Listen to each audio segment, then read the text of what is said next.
Alright, today I'm going to show you how I make loops. I'm going to try and make an A minor pentatonic loop. So what you're going to need is a loop station, something to help you keep time, like a metronome on your phone, or you can get a multi-effect pedal with a drum machine built into it. Personally, I have the Zoom G2 and I'm running into the Boss RC1. It's their base model of loop pedal. Does one loop, many layers as you want, up to 8 minutes.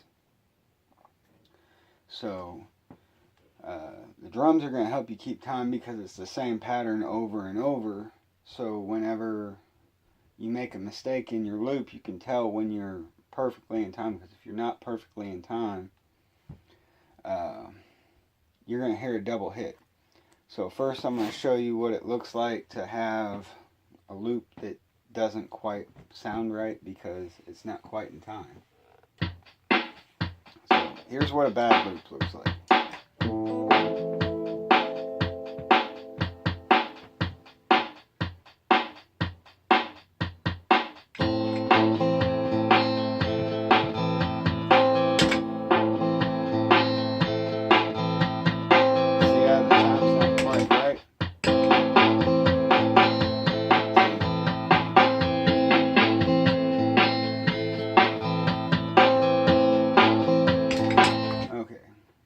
So having a drum machine will definitely help you improve your timing because you're going to hear that extra beat that throws you completely off while you're trying to listen to it, or if you're trying to add more layers to it. So practicing your timing is a really good thing, practicing to a metronome, and just trying to stick with it that way. This is a good practice tool that'll help you with both your rhythm and your lead playing skills, because once you get your rhythms down, then you can lead over it and practice your timing and your keys. So I'm going to show you a real quick A minor kind of rhythm.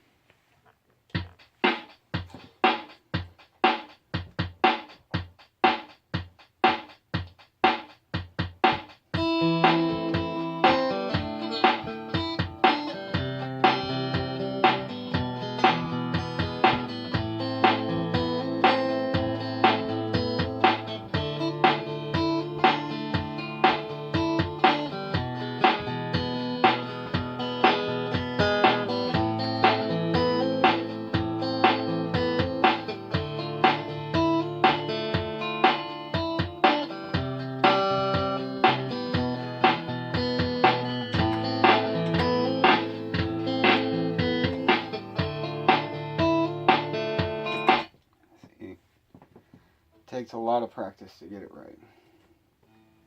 So start all the way over from there.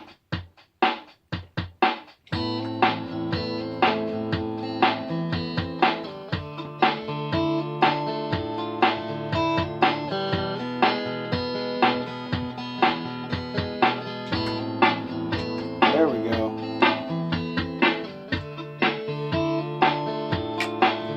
Now what I'm going to do is I'm going to add a bass line in.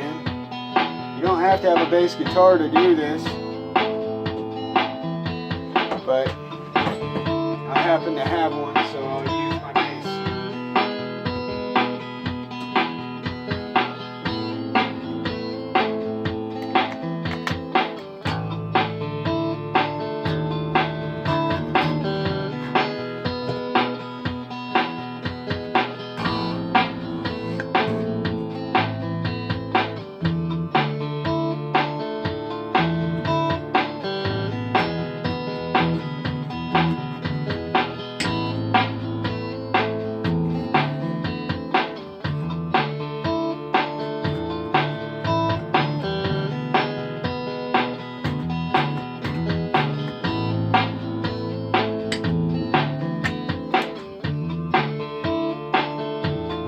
Stop right here. You can go straight into playing along with this.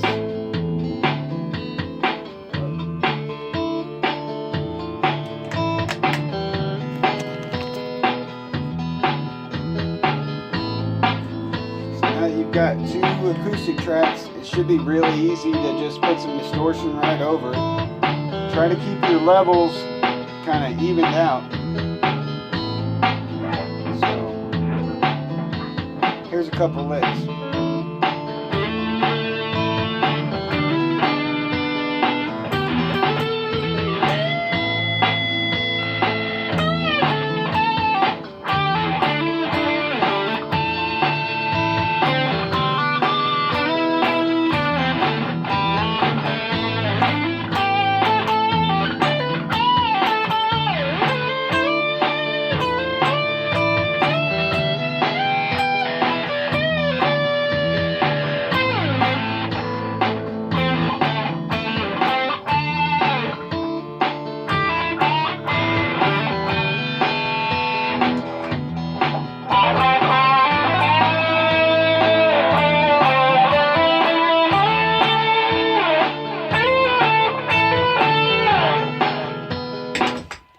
So, if you want to, you can make more layers,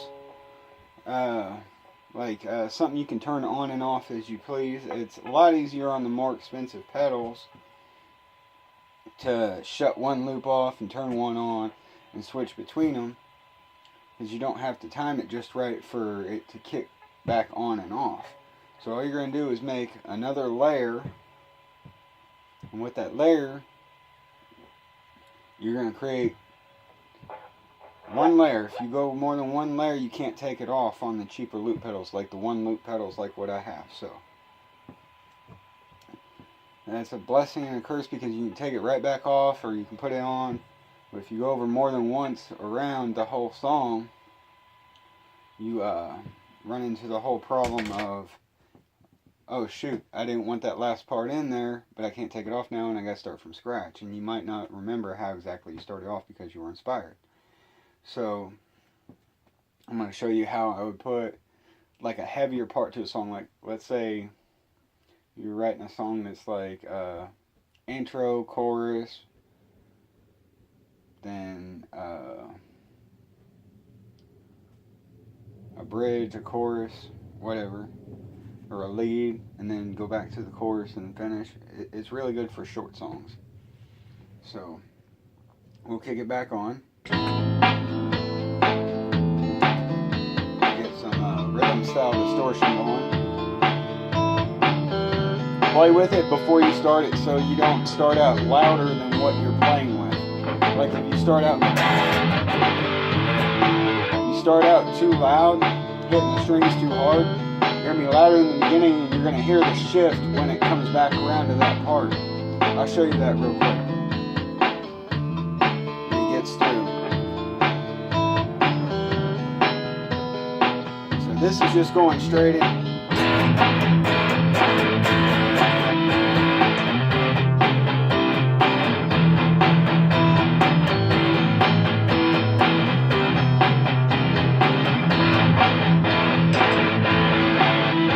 Listen to it all the way through.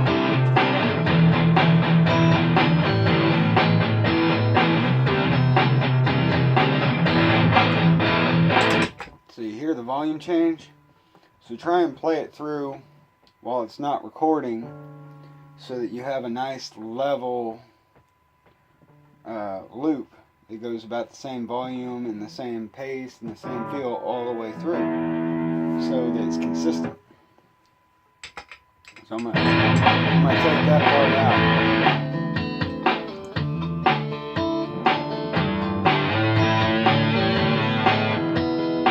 So I'm gonna play what I want to play once through.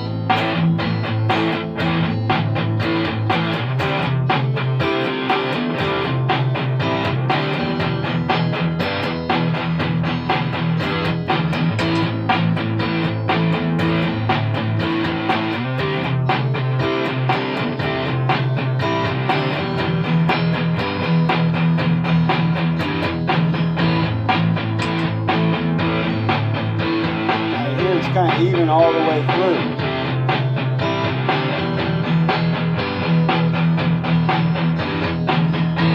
Now I can take that out and put it back in as I please. So let's say I want to start I want to go ahead and start working on a lead for it.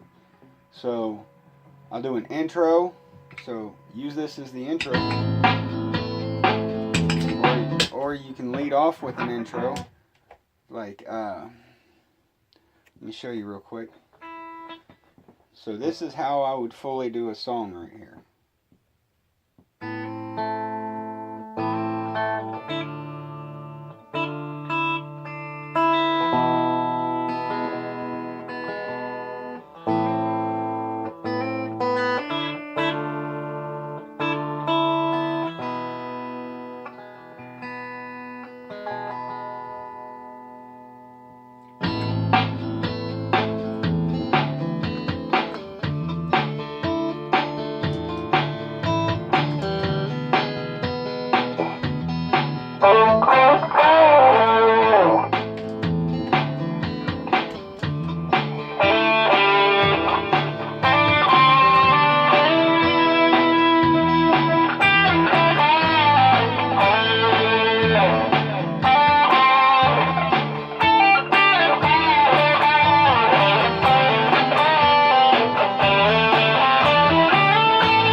Slower than that.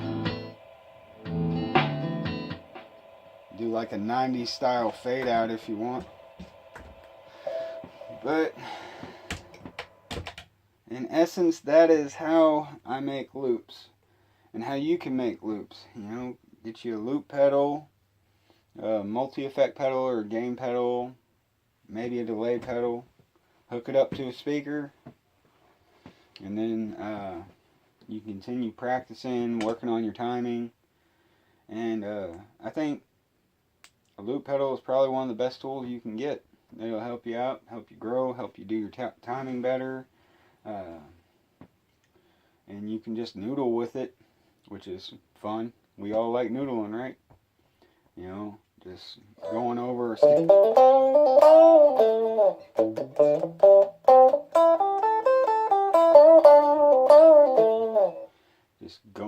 our scales and having fun. But you can also use it for, say you're on your own and you want to go street perform, or you want to go perform but you don't have any buddies to go perform with you. Just spend a little bit more money, you can get a better loop pedal that has more functions, holds more loops. That you can do actual whole songs with multi-layered guitars in there that you can say, hey, well, I played it all, so you can perform it live and you can switch between songs. But I'm pretty happy with the single one I use at home. It holds one loop. You know, whenever I need help getting my creative juices flowing, it really helps out. So I hope this was helpful. I'm Tim Sherrills. Have a good day. You've been wonderful.